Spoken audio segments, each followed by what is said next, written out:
What if a group of international terrorists hijacks a cruise ship in international waters and threatens to kill everyone on board? We have breaking news now. A hostage situation is unfolding this hour on a cruise ship in the Norwegian Sea. To train how to tackle such a fictitious incident in a coordinated way, Russia and NATO countries participated in a counter-terrorism exercise at NATO headquarters in Brussels.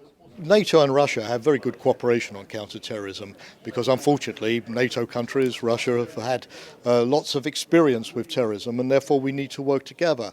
But although we've been cooperating on terrorism for some years, we've never actually had an exercise before.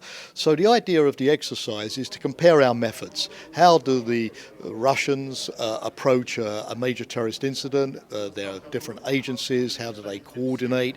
What steps do they take? To learn a little bit from their experience, and then also to give Russia the opportunity to see how various NATO countries, in terms of their organizations and procedures, operate. Мы не рассчитываем найти ответы на все вопросы. We do not expect to find answers to all questions, but we are more interested to find out where we might face problems. So on our return to Moscow, we can start planning the way in which we can adapt our legislation and the work of our special forces so that in a real situation, we can react in the best possible way. Для того, чтобы в реальной боевой обстановке отражать террористические атаки, которые, так сказать, возможны. Okay, now this is one of the most modern cruise ships in the world. What do we know about the vessel? The exercise, which started with a fake television report about the fictional hijacking, is also a way to deepen cooperation between NATO and Russia. Мы заинтересованы в том, чтобы We're interested in discussing different situations in the framework of exercises.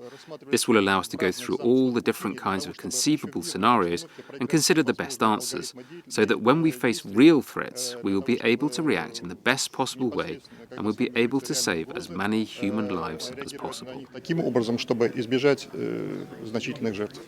I think it shows that notwithstanding the differences that NATO and Russia sometimes have, these are well known on, for example, missile defense or on other aspects of international security, NATO enlargement.